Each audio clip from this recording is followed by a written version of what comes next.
Insiden pemukulan yang dialami Faisal, karyawan Zaskia Adia Meka, meninggalkan trauma mendalam bagi Kala, anak Zaskia dan Hanung Bramantio.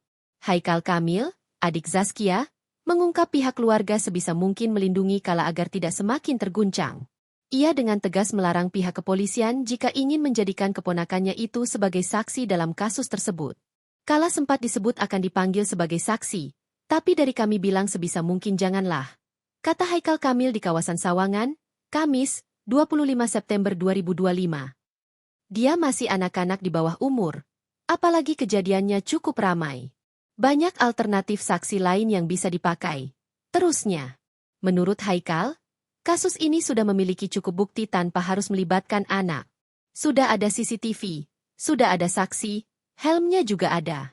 Harusnya cukup untuk membuktikan apa yang terjadi, ujarnya. Meski perwakilan pelaku sempat menyampaikan permintaan maaf, keluarga tetap ingin proses hukum berjalan.